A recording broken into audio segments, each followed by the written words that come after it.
Anthony de Mello, the 4th of September 1931 to 2 June 1987, was a Jesuit priest and psychotherapist best known for his books on spirituality.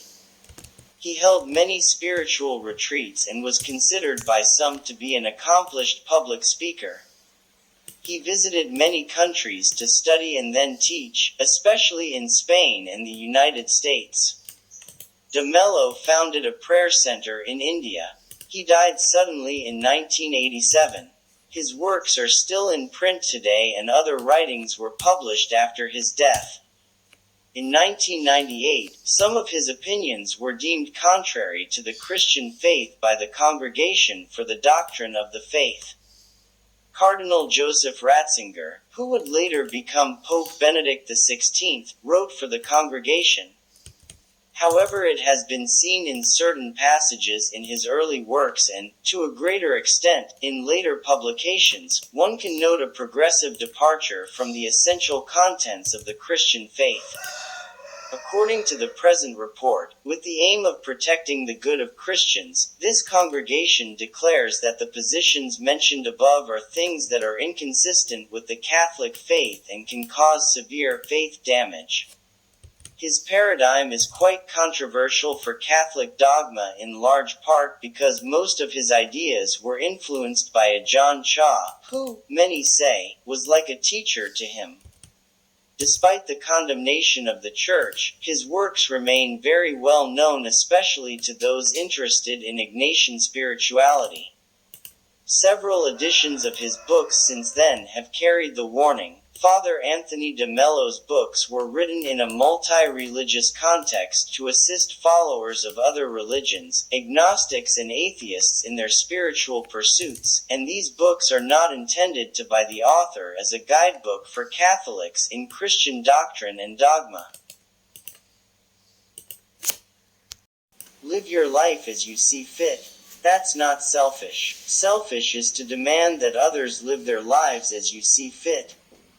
When the eye is unobstructed, the result is sight. When the ear is unobstructed, the result is hearing. When the mind is unobstructed, the result is truth. When the heart is unobstructed, the result is joy and love. Wisdom tends to grow in proportion to one's awareness of one's ignorance.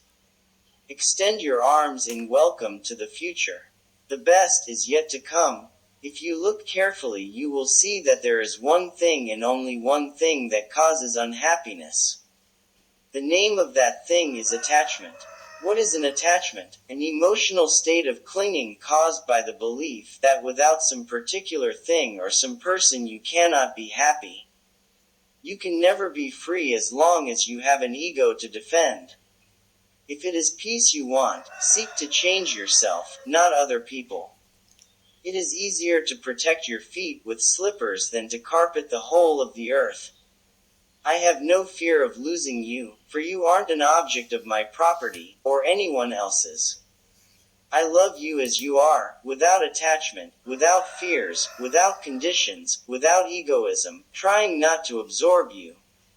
I love you freely because I love your freedom, as well as mine. I was neurotic for years. I was anxious and depressed and selfish. Everyone kept telling me to change. I resented them and I agreed with them, and I wanted to change, but simply couldn't, no matter how hard I tried. Then one day someone said to me, "Don't change. I love you just as you are." Those words were music to my ears. Don't change, don't change. Don't change. I love you as you are. I relaxed. I came alive. And suddenly I changed. We do not have a fear of the unknown. What we fear is giving up the known. Is it possible for the rose to say, "I will give my fragrance to the good people who smell me, but I will withhold it from the bad"? Or is it possible for the lamp to say, "I will give my light to the good people in this room, but I will withhold it from the evil people"? Or can a tree say, "I'll give my shade to the good people who rest under me, but I will withhold it from the bad"?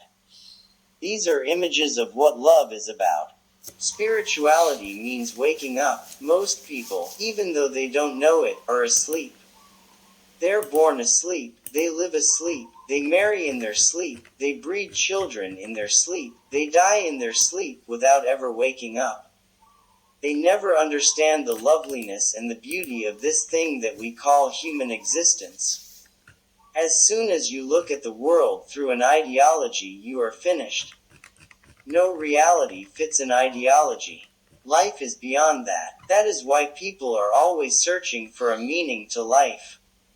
But life has no meaning. It cannot have meaning because meaning is a formula. Meaning is something that makes sense to the mind.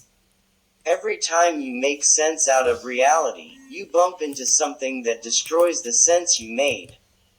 Meaning is only found when you go beyond meaning. These things will destroy the human race: politics without principle, progress without compassion, wealth without work, learning without silence, religion without fearlessness, and worship without awareness. The butterfly in a caterpillar, the eagle in an egg, the saint in a selfish human being. Wouldn't it be wonderful if we had a world where everybody said, "We don't know"? The fact is that you're surrounded God and you don't see God, because you know about God. The final barrier to the vision of God is your God concept. You miss God because you think you know. The highest knowledge of God is to know God as unknowable. All revelations, however divine, are never any more than a finger pointing at the moon. As we say in the East, when the sage points to the moon, all the idiot sees is the finger. As the great Confucius said, the one who would be in constant happiness must frequently change. Flow. But we keep looking back, don't we? We cling to things in the past and cling to things in the present. Do you want to enjoy a symphony? Don't hold on to a few bars of the music. Don't hold on to a couple of notes. Let them pass, let them flow.